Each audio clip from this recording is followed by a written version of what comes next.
Humanity is almost destroyed by mysterious monsters that do not rise above a certain height. A scientist living in the mountains descends into the lowlands to find a way to kill monsters. There is a small town hidden in the mountains of Colorado where the survivors live. The hunter boy from this city descends below the safe border to admire the village on another mountain with binoculars. Returning home, he notices a tail behind him, indicated by a bright red light. Hunter runs up the slope to the border of the safe height outlined for clarity, and the monster chases him. At the last moment, the boy manages to cross the line, after which the monster falls behind. At home, Hunter tells about what happened to his father named Will.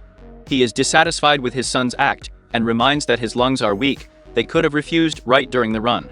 Later, the man goes hunting with Katie, a friend of his deceased wife Tara. He says that his son goes down below the border to look at another community. Katie understands him. The child misses his peers. He doesn't even have anyone to play with.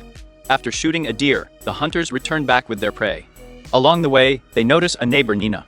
She makes armor-piercing cartridges from improvised materials, which she checks on scales, chipped off from one monster. Nina dreams of finding a way to kill dangerous creatures whose Zerg scales are not taken by simple tyrant bullets. In the evening, Will hears a danger signal from an inhalation device to which he connects his son at night. He changes the oxygen balance so that the boy can breathe. Having been born prematurely, he is forced to live with underdeveloped lungs, which can fail at any moment. Realizing that the oxygen reserves are running out, Will plans a deadly sortie into the lowlands, where the city of Boulder is located.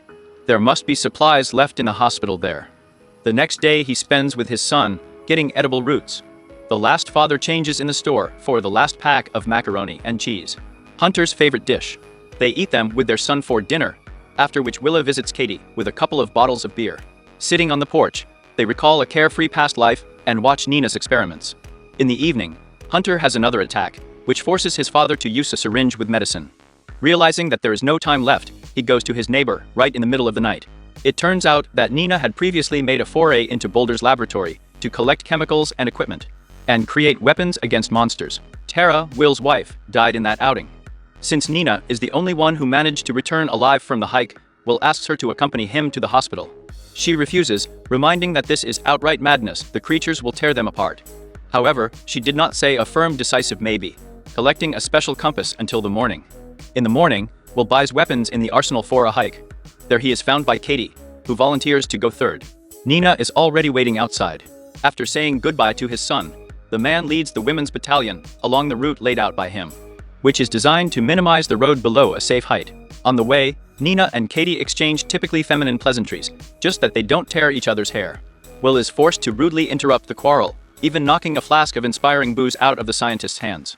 Noticing a column of soldiers broken by monsters below, travelers descend the path to the deserted Humvees and the remains of soldiers to search them for useful items. On the way, Nina explains that her compass can detect monsters at a distance of half a kilometer.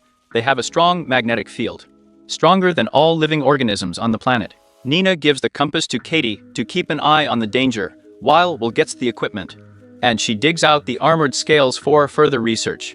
When he finds a grenade launcher under the barrel, Katie hooks it on her machine gun. They are ready to continue on their way, but first they exchange pleasantries. Nina accuses Katie of hitting on the husband of a dead friend, and she reminds, and for whom Tara died. After exchanging hooks, the group continues on its way. Soon they reach the ski resort, where there is a lift to another mountain. Nina notices on the compass that not far from the monster, his signal light flashes in the forest behind him. Katie decides to quickly run to a safe height, but Nina objects that they will not have time. Will agrees with Nina and runs to the control tube to start the lift. Katie, who has run away, shoots at the approaching monster from a grenade launcher, but the explosion does not harm him. While the girls are shooting back from different positions, Will connects the power and starts the lift. He and Nina climb onto a chair and go upstairs. Having managed to run higher, Katie climbs onto a support pole, firm where she jumps to them. She manages to get her hands on it, and Will holds her. However, the monster touches the cable with the tentacle, shakes the booth from the resulting wave. Katie falls, and her comrades fall after her. Fortunately, the height and the vibrations were lower, and there was no damage. The survivors get to their feet and fall on their heels, managing to get to the safe zone with the last of their strength. The monster obediently freezes in front of her. For the night, travelers stay in a resort house. Singing whiskey before going to bed, Nina says that the attack of the monsters was too fast and massive. For people to have time to understand where their weak point is, humanity fell in just a few days. It also turns out that they attack only humans, without touching animals, which casts doubt on the theory that they are predators, hunting for food. Before going to bed, Will remembers a conversation with his wife before she left with her for the laboratory. The next day, the trio reaches the entrance to the mine. It pierces through the mountain and comes out the other side. Nina reminds that only the entrance and exit are above the safe zone. In the middle, the tunnel with many branches down subsides, and since the monsters have crawled out of the ground and are perfectly oriented under it, they will prowl at the lower levels with a clear advantage. And the compass will not help because it will not work in the mountain range. Nevertheless, wearing miners' helmets with flashlights, they continue their way straight into the depths of the mine. At the other end of the way, it turns out that the exit is locked. The company decides to use a lower passage and descends into the tunnel by stairs. In one of the corridors, covering the lanterns with their palms, they notice a red light. The monster is nearby. People are running away. Katie swings a grenade, hoping to block the entrance, but it doesn't help. The trio climbs into a narrow hole, where they cut down the lanterns and hold their breath, so as not to be burned by carbon dioxide, which the monster smells. The monster tries to feel them with a probe with a red light on the end, but to no avail. Kawaii me in hentai, Will thinks and distracts the tentacle with a well-thrown flare. The resulting pause is enough to break into a narrow hole leading to the exit. Katie crawls first, and the first one stumbles upon a monster lurking on the other side. He puts the girl on tentacles and drags her into the darkness, freeing up a passage for Will and Nina, who get out on the stairs noticed nearby. They quickly mourn the deceased comrade, after which they continue on their way to the gamekeeper's lodge, where they plan to camp for the night. In the gatehouse, Will finds a package of macaroni and cheese. While eating it for dinner, Nina tells that she has a hypothesis. Supposedly, the scales of monsters create an electromagnetic field. If she comes up with a bullet that can close it, then the monsters will just start exploding. But to do this, you need to get to the laboratory, where there are chemicals. Will considers her idea nonsense and expresses regret that his wife died trying to help with this stupid theory. In the morning, taking the huntsman's car, they go down to the safe border. There is a city and a hospital where they need to go. After a pause appropriate to the occasion, Will sinks the slipper into the floor and rushes forward, remembering the screech of metal. Scaring away herds of wild animals, the car rushes down, straight to the deserted city, which has not yet been overgrown with grass and weeds for 3 years. Having reached the polyclinic, travelers make their way inside, rejoicing that they can neglect shoe covers. There is no one to scold for their absence. They creep cautiously to the upper floors to the pantry, but there are only empty shelves inside. Hearing a suspicious noise on the ground floor, people sneak on. Will finds more cabinets with supplies and fills a backpack, while Nina marks the presence of a monster nearby on the compass. They run to the exit when the monster begins to destroy the walls, trying to get them. People go up to the floor above, where Will is affectionately hugging Tictical through the wall in order to commit any unnatural. Nina asks the tentacles with a fire axe to let go of her friend, which he reluctantly does. Turning on the fire extinguishing system for camouflage, people run to the end of the corridor. There, Will notices the folds of oxygen cylinders, and he has an insidious plan. Having told him not to run, the man sits in an ambush and waits for the monster to rush into the attack. At the right moment, he punctures the balloon with a well-aimed shot, and it explodes. The shock wave throws the monster out through the window, where it falls without signs of life. Nina, who has not run away anywhere, convinces Will not to rush home to the mountains, but to walk to the laboratory nearby. They leave without noticing how the fallen monster comes to his senses. In the laboratory outside the city, where Nina used to work, she feels confident. While she's tinkering with chemicals, covering the bullet with various materials, and smearing it into armor scales for tests. Will looks around the neighborhood. He finds her office, where there is a photo of the family man. The man did not know that she had a husband and children at all.